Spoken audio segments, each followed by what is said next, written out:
Welcome to Roopa's kitchen. അപ്പോൾ ഇന്നത്തെ നമ്മുടെ സ്പെഷ്യൽ വെള്ളരിക്ക കൊണ്ടൊരു ദോശയാണ്. സൂപ്പർ ടേസ്റ്റായിരിക്കും. അതെങ്ങനെ ചെയ്യണമെന്നുള്ളത് നോക്കാം. അപ്പോൾ നമ്മളിന്ന് ഉണ്ടാക്കുന്ന ഈ വെള്ളരിക്ക ദോശയ്ക്ക് വേണ്ടിയിട്ട് ഒരു 1/2 കപ്പ് വെള്ളരിക്ക ഇതുപോലെ കട്ട് ചെയ്ത് ഞാൻ വെച്ചിട്ടുണ്ട്. ഞാനിപ്പോൾ കുറച്ചേ ഉണ്ടാക്കുന്നുള്ളൂ, നിങ്ങളെ കാണിക്കാൻ വേണ്ടി.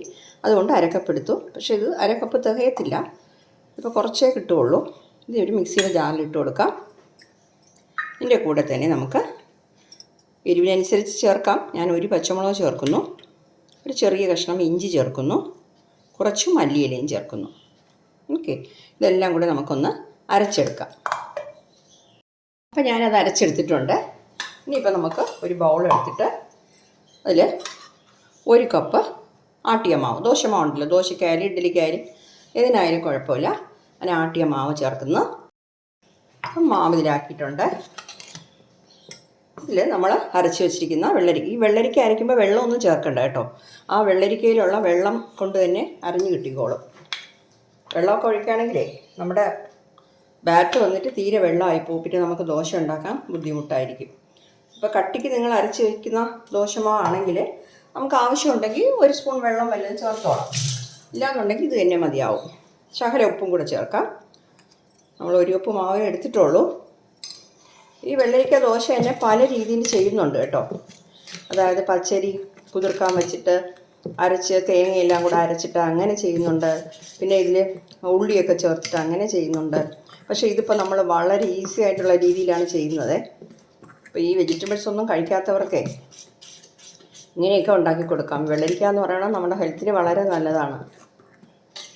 കണ്ടോ, ഇപ്പോൾ ഞാൻ വെള്ളം ഒന്നും ചേർത്തില്ല, എന്നിട്ട് മാവ് കറക്റ്റായിട്ടുണ്ട്.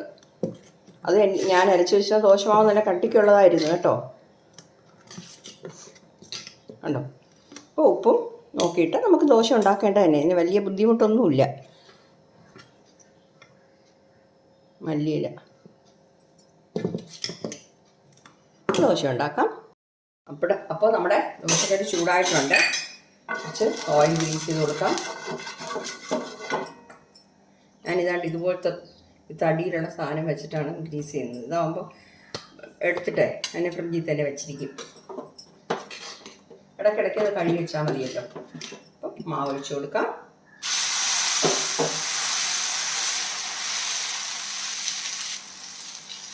തീരെ നൈസായിട്ട് വേണമെങ്കിൽ നൈസായിട്ട് പരത്തിക്കോളാം കേട്ടോ. അല്ല, ഇഞ്ചി പച്ചമുളക് എല്ലാം ഉണ്ട്. അത് നല്ല ടേസ്റ്റ് ആയിരിക്കും കേട്ടോ. ശകലം എണ്ണ ഒരു 1/2 ടീസ്പൂണോ 1/4 ടീസ്പൂണോ വേണമെങ്കിൽ ചേർക്കാം.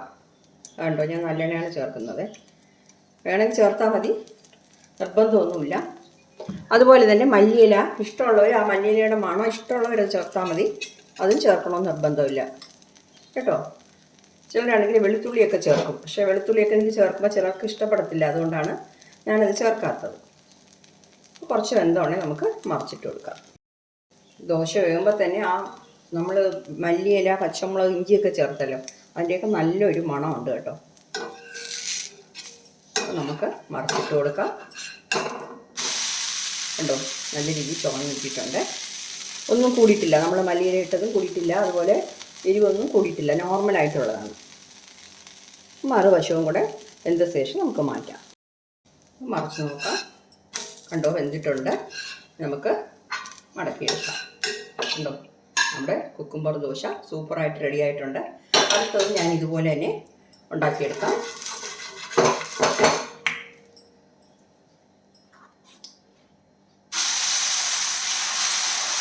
കട്ടിക്ക് വേണമെങ്കിൽ നിങ്ങൾ കട്ടിക്ക് പരത്തിയെടുക്കാം. പിന്നെ കുറച്ചുകൂടെ നല്ല ക്രിസ്പിയായിട്ട് വേണമെങ്കിൽ കുറച്ചുകൂടെ പരത്തിയിട്ട് കുറച്ച് എണ്ണ കൂടുതൽ ചേർത്താൽ മതി, നല്ല ക്രിസ്പി ആയിട്ട് കിട്ടും. ഞാനിപ്പോൾ എണ്ണ അധികം ചേർത്തില്ല, 1 ടീസ്പൂൺ എണ്ണയൊക്കെ ചേർത്താൽ മതി, കൂടുതലൊന്നും ചേർക്കേണ്ട ആവശ്യമില്ല. വേകട്ടെ. അപ്പോൾ നമ്മുടെ വെള്ളരിക്ക ദോശ, കുക്കുംബർ ദോശ സൂപ്പറായിട്ട് കിട്ടിയിട്ടുണ്ട്. കണ്ടോ, ഇത് ഉണ്ടാക്കാനായിട്ട് വലിയ പാടൊന്നുമില്ല. ദോശമാവ് ഉണ്ടെങ്കിൽ നമുക്ക് വെറൈറ്റി ആയിട്ടുള്ള ദോശ ഉണ്ടാക്കുന്നത് ഇതുപോലെ ഉണ്ടാക്കി കൊടുക്കാം. ഈ ഞാൻ നേരത്തെ പറഞ്ഞ പോലെ വെജിറ്റബിൾസ് ഒന്നും കഴിക്കാത്തവർക്ക് ഇങ്ങനെയൊക്കെ ഉണ്ടാക്കി കൊടുത്താൽ ശരി, നല്ലതായിരിക്കും. അപ്പോഴേ ഞാൻ എടുത്ത മാവ് വന്നിട്ട് ഒരു 4 ദോശയ്ക്കേ ഉള്ളൂ കേട്ടോ. അത് കണക്കാക്കി നിങ്ങൾ എടുത്തോണേ.